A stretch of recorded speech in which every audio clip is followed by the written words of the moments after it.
नमस्कार, बहुत स्वागत है आपका। आप देख रहे हैं ग्रैंड धर्मा सन्मार्ग। गोपाष्टमी कार्तिक शुक्ल पक्ष की अष्टमी तिथि के दिन मनाई जाती है।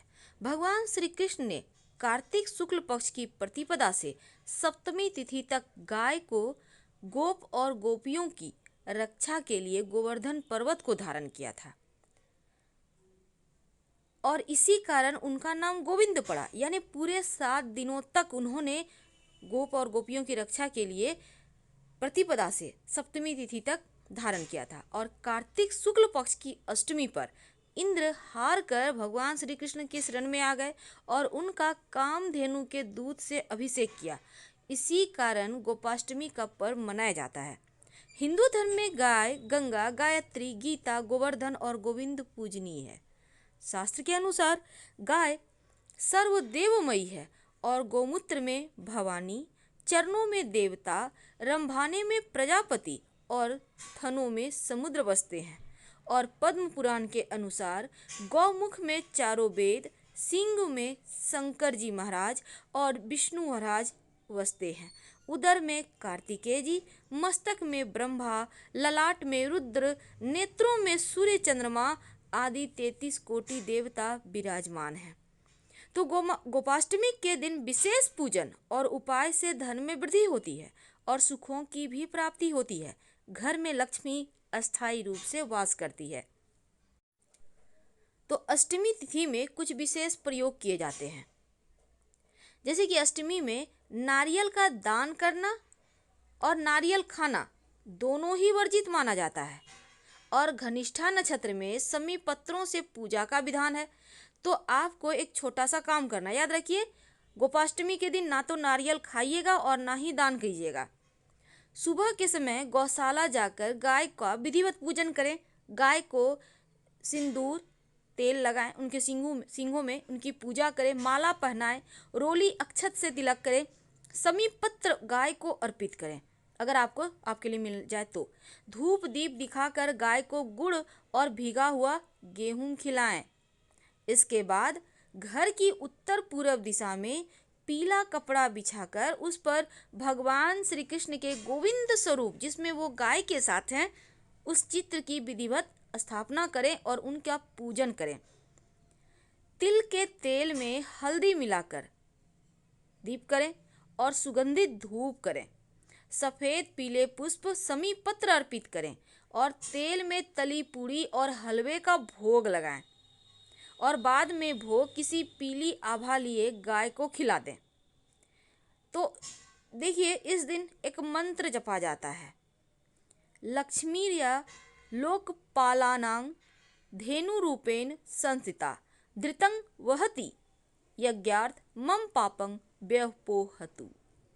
और गोपाल का जब आप गोपाल पूजन करेंगे, स्पेशल तौर पर जब आप भगवान श्री कृष्ण की पूजा करेंगे तो बोलिएगा ओम गोविंदाय नमः, ओम गोविंदाय नमः। और जो पूजा करने का मुहूर्त है सुबह 7:45 से सुबह 8:45 के बीच का है और दिन में सुबह 11:44 से दोपहर 12:26 तक का है। अगर आप रात में पूजा करना चाहते हैं तो रात 8:23 से रात 9:23 तक का वक्त रहेगा। इस दिन विशेष प्रयोग किए जाते हैं। अगर आप चाहते हैं कि धन आता रहे तो गाय के चरणों में 8 हल्दी की गांठ अर्पित करें। याद रखिए, 8 हल्दी की गांठ गाय के चरणों में अर्पित करें और बाद में इसको उठाकर पीले कपड़े में बांधकर छुपाकर तिजोरी में रख दें। हल्दी की गांठ आपके पास नहीं है तो आप ले आइए, छोटे छोटे ही रख लीजिएगा। अगर आप चाहते हैं कि सुख बढ़े, जीवन में सुख बढ़े, भौतिक सुख साधन बढ़े, तब गाय को भिगोया हुआ चना का दाल और गुड़ खिलाएं। जीवन में सुख बढ़ता है। अगर आप चाहते हैं कि घर में लक्ष्मी वास हो तो गाय के जो उपले होते हैं, कंडे होते हैं, उससे धुनी करें अपने घर में, अपने व्यापार स्थल पर, तो लक्ष्मी का वास होता है। अगर आप चाहते हैं कि दिन दूनी रात चौगुनी तरक्की करें, आपका चारों दिशाओं में मान सम्मान बढ़े, तब गौ माता के मस्तक पर पीले चंदन से तिलक करें। किसी भी तरह का विवाद है, झगड़े लड़ाई है, मुकदमा है, आप चाहते हैं उन चीज़ों से आप बच जाएं, टल जाए। ओम गोप गोपीश्वराय नमः, ओम गोप गोपीश्वराय नमः, इस मंत्र का जप करें। आप व्यापारी हैं, आप फैक्ट्री इंडस्ट्री है, आप कृषक हैं, आप चाहते हैं कि पूरा साल आपको किसी भी तरह का नुकसान ना हो, सब कुछ अच्छा हो, तो गौ माता को हजारे के हुलोन की माला अर्पित करें। अब जैसे कि जो लोग जॉब करते हैं वो चाहते हैं कि सफलता पाए, तब गोविंद को चढ़ा हुआ जो समी पत्र है, आपने जो गाय को समी पत्र अर्पित किया, जो आपने भगवान श्री कृष्ण को अर्पित किया समी पत्र, वो समी पत्र उठाकर आप अपने ऑफिस के दराज में किसी कागज में लपेट कर रख लें। आपके नौकरी में सफलता प्राप्त होगी। जो विद्यार्थी हैं वो चाहते हैं कि आप खूब पढ़ाई में आपका मन लगे, रिजल्ट अच्छे हो, तो जो आपने भगवान श्री कृष्ण को केसर अर्पित किया है, थोड़ा सा वहाँ से उठाकर एक दो पंखुड़ी अपने किताब में, कॉपी में रखें, डायरी में रखें। पढ़ाई लिखाई के ऊपर फोकस बढ़ेगा। आप चाहते हैं कि पूरे परिवार में खुशियां ही खुशियां आए, तब गौ माता को गुड़ चना का भोग तो लगाना है। लेकिन लव लाइफ में आप अगर चाहते हैं कि सफलता मिले, आपका वैवाहिक जीवन में खुशियां आए, प्रेम बढ़े, तब हल्दी से पीले किए हुए 5 उबले आलू गौ माता को खिलाएं।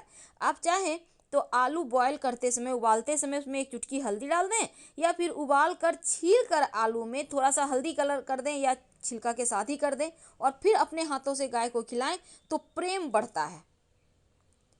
तो गोपाष्टमी के दिन गाय को विभिन्न तरह से मनाकर आप उनका आशीर्वाद पा सकते हैं।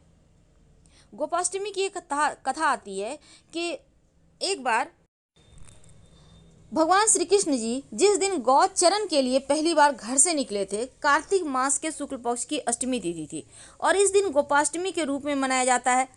पौराणिक कथा के अनुसार जब भगवान श्री कृष्ण 6 वर्ष के हो गए तो यशोदा जी से कहने लगे, मैया अब मैं बड़ा हो गया हूँ। तो यशोदा जी प्रेम पूर्वक बोली, अच्छा लल्ला, अब तुम बड़े हो गए हो तो बताओ अब क्या करें। इस पर कन्हैया कहते हैं कि अब हम भी बछड़े चराने जाएंगे, अब हम भी गाय चराने जाएंगे। तो यशोदा जी ने कहा, ठीक है, बाबा से पूछ लेना। अपनी मैया के इतना कहते ही झट से भगवान श्री कृष्ण नंद बाबा से पूछने चले गए।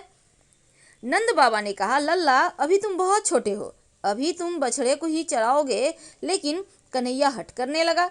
तब नंद जी ने कहा, ठीक है लल्ला, तुम पंडित जी को बुला लाओ, वह गौ चारण को मुहूर्त देखकर बता देंगे।